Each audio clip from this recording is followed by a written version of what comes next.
Assalamualaikum warahmatullahi taala wabarakatuh dan selamat pagi. Terima kasih kepada semua yang dapat hadir pada pagi ini. So pada pagi ini kita akan bincangkan berkaitan dengan pengurusan risiko aktiviti berbasikal di Malaysia. Okay, so dalam kita menjalankan aktiviti, tak kira lah sama ada aktiviti berbasikal ataupun apa saja aktiviti sukan dan rekreasi ini, kebanyakannya ataupun kita amat terdedah dengan risiko, tak kira risiko kecederaan, risiko kemalangan dan sebagainya. Dan setiap risiko ni perlu kita tangani, perlu kita perhalusi secara bersama supaya apa yang kita jalankan itu dalam keadaan yang selamat, kondusif dan juga tidak memberikan tidak memberikan masalah sama ada kepada diri kita sendiri dan juga kepada orang lain. Okey. So apa risiko yang kita sering hadapi dalam kita menjalankan aktiviti berbasikal ini? Yang pertamanya, kita terdedah dengan kenderaan bermotor dan juga penunggang basikal itu sendiri, binatang ataupun serangga. Kadang-kadang ketika kita menjalankan aktiviti kayuhan, ada serangga-serangga yang berterbangan dan sebagainya, dan juga binatang-binatang seperti kalau kita berkayuh di dalam hutan, binatang seperti babi hutan ataupun ular dan sebagainya, dan ini boleh menyebabkan berlakunya sama ada kemalangan ataupun kecederaan lah kepada kita. Sama juga seperti serangga, seperti lebah, tebuan dan sebagainya. Kadang-kadang bila kita berkayuh di kawasan-kawasan yang berisiko seperti itu, kita akan terdedah dengan ikut tersebut. Ya, sekarang pun kita nampak banyak rider-rider mereka ini banyak menjalankan aktiviti di jalan-jalan raya. So, bila di jalan raya ni terdedahlah dengan kenderaan bermotor, sama ada motosikal, lori dan juga kereta. Dan itu juga antara yang menyumbang kepada kemalangan terhadap penunggang-penunggang basikal. And then yang kedua adalah basikal yang tidak diselenggara. Tidak diselenggara ini in term of penyelenggaraan brake,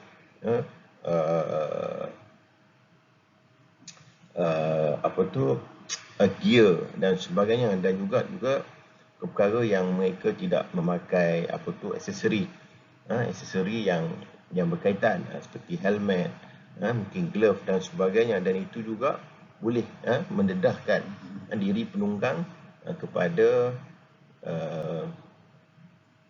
kecederaan lah. Okey. And then yang ketiga adalah poor judgement. So, judgement ni makna dia kita tidak membuat satu judgement yang baik lah, ataupun kita tidak membuat satu pertimbangan yang baik. Contohnya kita katakan kawasan itu adalah kawasan yang tak ada masalah, okey saja. Tapi bila pergi, kereta banyak, lori banyak dan sebagainya. Dan itu juga kita juga haruslah selidiki kawasan-kawasan yang ingin kita lalui. Mungkin kalau nak ride besok, hari ni kita buatlah sedikit pemantauan ataupun kita buat sedikit survey berkaitan dengan laluan tersebut. Adakah laluan tersebut sesuai, ada tak bahu jalan supaya basikal boleh bergerak di atas bahu jalan. Jika tidak ada bahu jalan, basikal akan bergerak di atas jalan dan akan dikongsi dengan kenderaan motor yang lain. Ini yang keempatlah, kurang kemahiran. So kalau kita tengok sepanjang MCO dan selepas MCO dan sebagainya, aktiviti basikal ni tumbuh bagaikan cendawan, kan? Tetapi kalau kita lihat dari segi kemahiran dan sebagainya, kebanyakan mereka ni kurang kemahiran, dan ini juga boleh menyebabkan berlakunya kemalangan seperti yang dilaporkan oleh media-media masa, media media cetak dan sebagainya. Kemalangan, kematian yang mengakibatkan penunggang basikal dan sebagainya, dan itu juga boleh mengundang masalah kepada kepada komuniti berbasikal itu sendiri. Yang seterusnya adalah tahap kecergasan lah. So, tahap kecergasan ni setiap daripada kita harus tahu level of our fitness level, di peringkat mana, di level mana. Adakah kita bersedia untuk menunggang basikal jarak melebihi 10 km? Adakah kita ready untuk berbasikal dalam persekitaran yang berbukit bukau? Kan? Adakah kita ready dalam persekitaran yang mix, mana dia jauh, bukit bukau dan sebagainya. Dan itu juga akan menyebabkan adaptasi badan kita dan sebagainya. Kalau kita tidak ready in terms of persiapan dan sebagainya, haruslah kita menilai kemampuan kita dan kita bergerak setiap aktiviti tersebut melalui ansur maju yang sesuai lah. Mungkin boleh bermula dengan 5 km terlebih dahulu, ataupun 2-3 km dan kayuhan di sekitar kawasan perumahan dan sebagainya. Tidak pergi kepada tempat-tempat yang jauh. And then in term of cuaca lah, panas, hujan, ribut. Macam sekarang, petang mesti hujan, angin kuat, ribut kencang dan sebagainya. Dan itu juga boleh mengakibatkan risiko kepada penunggang-penunggang. Okey, ini contoh kan. Ada juga penunggang dikejar anjing. Itu biasa kan. Dulu kalau zaman-zaman saya sekolah dulu juga, kadang balik ada lalu kawasan perumahan, kebanyakannya didiami oleh kaum Cina. Memang mereka ni suka bela anjing lah. Tapi mungkinlah kita kadang-kadang mungkin nakal juga kan, mengganggu dan sebagainya. Kadang-kadang mungkin dikejar oleh anjing-anjing tersebut lah. Okey. So saya rasa you pun mungkin banyak pengalaman in term of basikal ni. Bagi yang pernah basikal lah, mungkin ada yang pernah terjatuh dan sebagainya. Itu biasalah. Maknanya bila you nak belajar, mestilah ada proses belajarnya lah, jatuh basikal dan sebagainya. Okey, next. Okey, apa peranan trip leader? Trip leader ni orang yang akan menguruskan ataupun mengendalikan aktiviti lah. Dia yang akan lead lah. Mungkin kalau ataupun kadang-kadang dilantik tu secara tak formal lah oleh rakan-rakan. Okey, kau lead lah, kau bawa, kita follow je. Okey, tapi kalau dalam kondisi yang rasmi, mungkin melalui operator yang mengendalikan aktiviti basikal ini.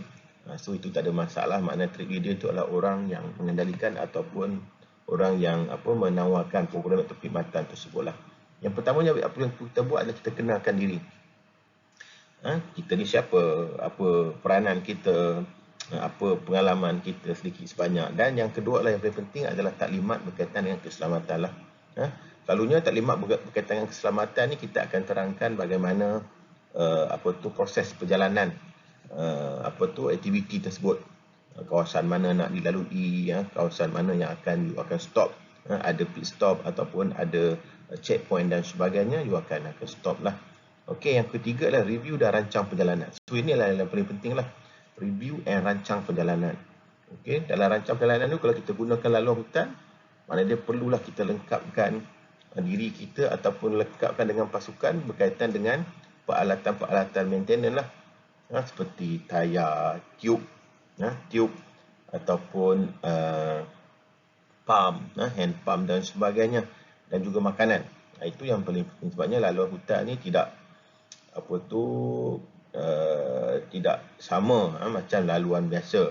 Kalau dekat laluan biasa kayuh, masih ada kenderaan, kalau pancit pun tak bawa alatan, boleh lagi lah tahan taksi ke ataupun panggil Grab untuk baliklah ke tapak permulaan, mana you parking kereta ke, balik ke rumah dan sebagainya. So tapi kalau dalam hutan perlu kita selaraskan, perlu kita lihat apakah perkara yang penting dan perlu kita adalah. Okey. And then yang keempat adalah emergency contact kepada semua rider lah. Okey, emergency contact ni makna dia setiap rider ni dia membekalkan emergency lah. Emergency contact mean makna dia mungkin kalau yang dah berkahwin tu, suami ke, isteri ke dan sebagainya, ataupun rakan-rakan yang boleh dihubung jika berlaku suatu perkara yang tak diingini lah. Dan yang kelima adalah makluman awal jika berlaku perubahan Okey, setiap aktiviti atau trip yang kita nak jalankan, kita perlu jugalah semak ramalan, kaji cuaca lah. Tapi lama pun ramalan, makna dia kadang-kadang apa yang diramalkan tu tidak tepat. Tetapi at least kita boleh merujuk lah kepada ramalan kaji cuaca. Daripada situ juga kita boleh membuat perancangan. Contohnya bila kayuh pada petang diramalkan hujan, hujan lebat. So mungkin kita akan mengubah kita punya mungkin checkpoint ataupun laluan supaya keadaan laluan yang kita akan lalui itu lebih selamat kalau kayuh juga sewaktu hujan dan tidak akan merisikokan diri rider-rider yang ada. Okey, ni contohlah taklimat yang akan diberikan oleh trip leader kepada rider-rider lah. Kalau rider pun mesti ada pakai reflektor dan sebagainya kalau nak kayuh jalan jarak yang jauh lah supaya aktiviti itu dapat dijalankan dengan selamat. Okey. Okey, apa general trip info ni? Yang pertamanya, rider perlu dibekalkan dengan trip info. Trip info ni makna dia tentang sesuatu aktiviti yang jalankan lah, spesifik. Contohnya, ride daripada Tanjung Malim pergi ke Lumut. Kan, apa tip yang perlu dimaklumkan? Okey, daripada Tanjung Malim ke Lumut, kawasan-kawasan yang bahaya adalah kawasan sekitar Bido, kawasan di sekitar mungkin laluan daripada Slim River ke Bido ataupun laluan daripada di Pekan Lumut dan sebagainya kerana kereta banyak. So itulah general trip info yang perlu dibekalkan kepada rider. So bila rider berada di kawasan-kawasan tersebut, mereka akan alert, mereka akan cakna lah berkaitan dengan perkara yang dibekalkan oleh tadi tu trip leader tadilah, iaitu berkaitan dengan trip info. Dan juga kita perlu maklumkan makna dia dalam trip kita ni akan ada lori yang akan follow dan juga ambulans. Jika apa-apa berlaku boleh berhenti di tepi dan panggil sama ada lori ataupun ambulans yang follow lah. And then trip berkaitan persiapan aktiviti. Selalunya setiap trip ni makna dia setiap rider perlu menyediakan diri dia lah. Makna dia perlulah buat latihan dan sebagainya jika nak kayuh dalam situasi yang jarak yang jauh dan sebagainya. And then pastikan basikal dalam keadaan yang baik dan sebagainya. Tetapi kalau kita follow operator yang mengendalikan aktiviti ni, selalunya basikal tu disediakanlah. Kita cuma membayar. Tapi mana basikal tu juga akan disediakan oleh penyedia aktiviti, penyedia perkhidmatan. Tapi mereka juga haruslah menyiapkan basikal itu supaya berada dalam keadaan yang baik lah.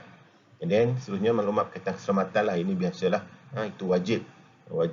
And then peraturan dan undang-undang perjalanan. So kita sebagai rider, basikal dan sebagainya, kita tidak ada satu peraturan ataupun undang-undang yang boleh memberi kelebihan juga kepada kita. Makna dia dalam perjalanan, di jalan raya kita tidak boleh conquer jalan. Kalau ada 4 orang dia berkayuh tu berbaris atas jalan tu, habis penuh kat belakang tu jam, orang lain tak boleh nak potong dan sebagainya. So apa yang perlu kita buat, perlu berada dalam satu barisan yang panjang dan sebagainya. Dan itu juga akan menyebabkan pengguna kenderaan-kenderaan lain dapat bergerak tanpa gangguan dan sebagainya. Dan kita juga sebagai seorang rider, mungkin kita juga pernah bawa motor, kita juga pernah bawa kereta. So kita tahu apakah peraturan dan undang-undang yang ada di jalan raya, itu juga harus diikutilah. Dan pada yang sama, setiap rider ni jugalah amat terdedah lah dengan risiko, kerana jalan-jalan yang kita gunakan itu dikongsi dengan kenderaan motor kalau kita jalankan di on road.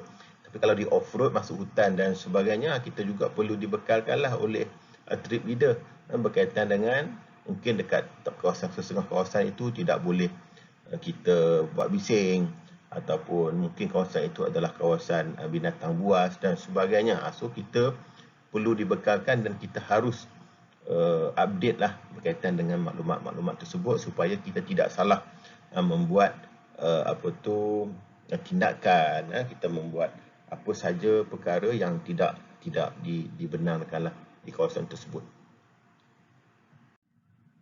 Okey, so ini adalah general info dalam infografik ini, yang mana apa yang perlu kita buat. Yang perlu kita buat adalah yang pertama adalah be seen. Be seen ni use reflector and reflective tape on your helmet, clothes or bicycle. So perlu ada reflector lah. Kita punya helmet, dekat kita punya basikal tu boleh, dekat pakaian. Selalunya pakaian yang ada ni dibekalkan dengan reflector lah. Dekat kasut kita pun ada reflector. Tapi kita juga boleh beli lampu untuk adakan blinker dan kita pasang dekat helmet pun boleh, tak ada masalah. And then biasa juga equip your bike with a headlight and tail light for night riding. Kalau kita pada waktu malam, kita boleh pasang lampu ataupun blinker lah di bahagian hadapan basikal ataupun di bahagian belakang lah. Maknanya dia you pasangkan dekat seat post dan sebagainya. Okay, and then be heard. Be heard ni kita kena orang boleh dengar kita lah.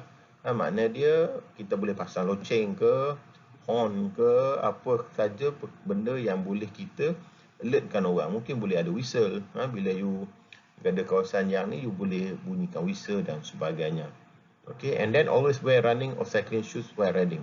So untuk kita berkayuh, pastikan kita memakai kasut lah. Tak kira lah kalau tak mampu beli kasut basikal, you boleh pakai kasut sukan ataupun kasut yang bertutup supaya lebih selamat. Mungkin kalau kata kayuh ke binatang buah gigit dan sebagainya, at least you ada protection rather than you hanya pakai slipper, sandal dan sebagainya. And then avoid loose fitting pant then get tangled in your bike chain. Okay, apa yang berlaku adalah kadang-kadang kita memakai seluar yang tidak sesuaian. Bukanlah hanya kena pakai seluar pendek, mungkin ada yang menutup aurat dan sebagainya. You boleh pakai tight panjang, tetapi tight itu janganlah you size S tapi you pergi pakai size double XL. So ketidaksesuaian bila you kayuh itu kadang-kadang boleh menyebabkan kemalangan lah, kerana bila seluar terbesar mungkin akan mengganggu bila you rotation kayuhan tersebut, dan seluar tersebut akan melekat di crank kat rantai dan akan masalah akan berlaku lah. So maknanya dia kita haruslah memakai pakaian yang sesuai, sesuaian dengan aktiviti yang kita nak jalankan. Okay, equip your bike with a cage and water bottle that can be easily and safely accessed. Okay, kalau kita kayuh dalam jarak yang sederhana, biasa dan sebagainya, kita bolehlah bawa air lah, dibekalkan dalam dekat basikal kita tu, pasanglah dia punya botol cage tu, pasang at least 2 botol air tu perlu ada. Janganlah hanya pasang cage ada botol tetapi air tak ada. Tetapi kalau you gunakan jarak yang jauh dan sebagainya, boleh juga pakai water hydration system lah, pakai bag yang ada boleh isi air dan sebagainya, yang ada di pasaran lah, seperti camel bag dan sebagainya. So itu antara perkara yang boleh. And then lastly adalah wear lightly toned and brightly coloured clothing. So apa yang perlu kita buat, kita lah pakai pakaian cerah lah. Lebih kata mudah, pakai pakaian cerah yang mana orang mudah untuk lihat kita, orang boleh lihat kita, supaya dari jauh pun orang nampak. Dan itu juga akan memberi alertness kepada sama ada kenderaan-kenderaan yang lain. Juga kita mungkin bila kayuh di kawasan-kawasan berhutan tu boleh mengelakkan daripada binatang-binatang liar, kerana mungkin mereka nampak benda yang pelik, ada reflektor dan sebagainya, mungkin mereka akan melarikan dirilah. Sebelum kita jumpa dia, lebih baik dia lari dulu. Okey, so ini adalah perkara asas basic yang boleh kita lihat dan yang boleh kita ambil lah, supaya kita dalam keadaan ni kita selamat dan kita boleh menjalankan aktiviti ini dengan lebih baik dan sebagainya. So untuk bab pengusaha risiko ini, mungkin ada banyak lagi risiko-risiko yang tak terjangka yang kita boleh hadapi ketika kita berkayuh, sama ada off-road, on-road dan sebagainya. Walau bagaimanapun, setiap aktiviti yang kita nak jalankan itu kita perlu melihat daripada aspek keselamatan lah. Kita harus study kawasan, kita harus study diri kita, kemampuan kita dan sebagainya. Adakah kita boleh laksanakan aktiviti tersebut dan sebagainya. Dan bila kita boleh jalankan, maknanya dia tidak ada masalah dan kita boleh teruskan menjalankan aktiviti tersebut dengan mungkin dengan bantuan operator ataupun dengan bantuan orang-orang yang berpengalaman tentang laluan, tentang kawasan, tentang cara nak menjalankan mengayuh di kawasan trail. Trail ni maknanya kawasan hutan lah dan sebagainya. Tapi kalau kawasan trail itu memang didesain, contohnya macam Bukit Kiara, Putrajaya dan sebagainya, itu tidak ada masalah. Tapi trail-trail hutan yang tidak dieksplor oleh orang tu, kita perlu berhati-hati dan kita perlu lihat inilah perkara yang boleh ataupun yang perlu diambil berat supaya kita dapat mengelakkan risiko sama ada kemalangan ataupun kalau boleh tak nalah ada kematian dan sebagainya. So itu saja untuk hari ini. Terima kasih. Assalamualaikum warahmatullahi taala wabarakatuh.